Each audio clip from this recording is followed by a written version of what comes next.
மட்டக்களப்புக்குதன் மேற்கே கண்ணங்கோடாவிலே கோயில் கொண்ட கண்ணகையம்மன் புகழ் வாட எங்கள் மாணிக்க பிள்ளையார் காப்பாமே.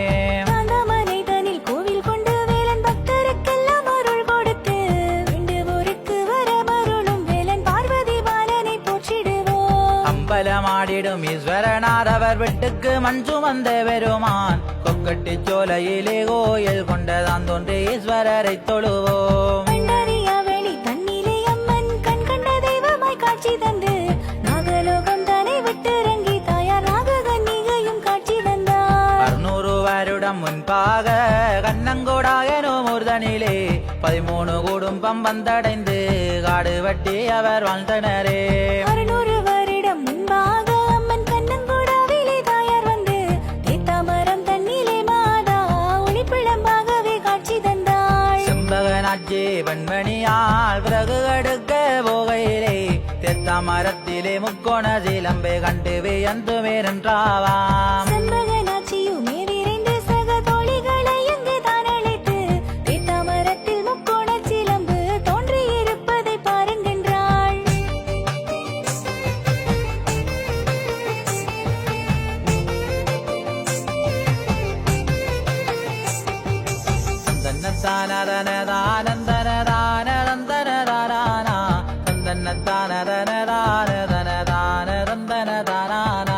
தோழிகள் கண்ணிலே நீ தெரியாதே பார்வதி அங்கே நீ மறைய என்ன ஒரு விந்தை என்று சொல்லி உற்றார் உறவினரை அழைத்தார். எல்லோரும் கூடி முடிவெடுத்து அப்போ ஓலை கொடி செயல் பந்தலிட்டு மாரியம்மன் எனத்தான் நினைத்து 7 வருடங்கள் பூசை செய்தார். 8வது வருடம் தனிலே அம்மனுக்கு உதவிகையிலே முக்கோண சிலம்பினுள்ளிருந்து அதரீதியாக ஒலித்தாயம்மா.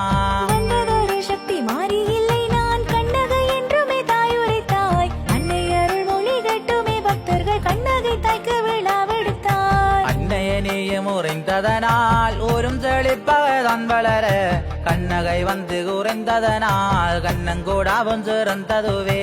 பாரம்பரியங்கள் மாறாமல் அம்மன் சக்தி முறைகளை தான் தொகுத்து ஊனற்பத்ததி முறைப்படியே அம்மனுக்கு பூசை செய்தனரே. மாணிக்க பிள்ளையார் ஆலயம் தன்னிலே பொம்பந்தல் பவனி கொண்டு வந்து போதைய நீ எங்கோளிர வண்டு தாயாரே உனக்கு பந்தலிட்டார். பத்தினியின் பூசை காணவென்று பக்தர்கள் கூட்டம் குவியுதம்மா. தேவியே நீயும் மனமகிழ்ந்து அபயம் தருவாயே கண்ணகையே.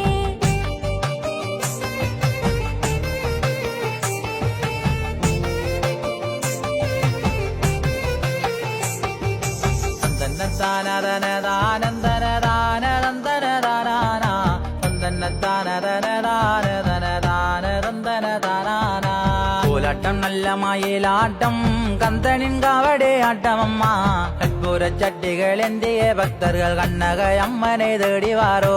1974 ஆண்டினிலே இந்து சமய விருத்தி சங்கத்தால் நவராத்திரி பூசை செய்தனரே.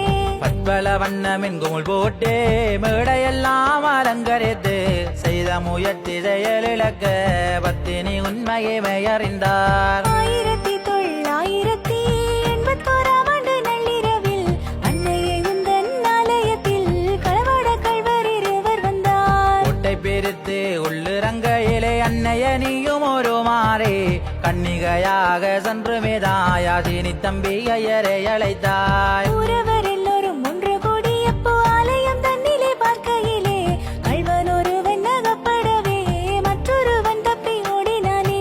விளமுகத்து விநாயகனின் மாலையதனை தான் எடுத்து கல்வன் ஒருவன் ஓடி சென்று வெளி தெரியாது நின்றனம்மா.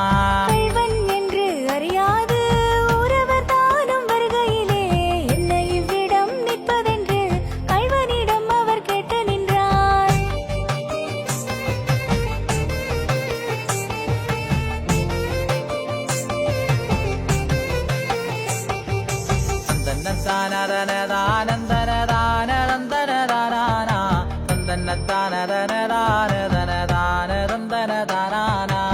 மக்கள் தெரியவில்லை என்று சொல்லிட ஊரவரும் அங்கே கூட்டி வர அம்மனின் ஆலயம் தன்னிலே கல்வனும் மீண்டுமே வந்தானே.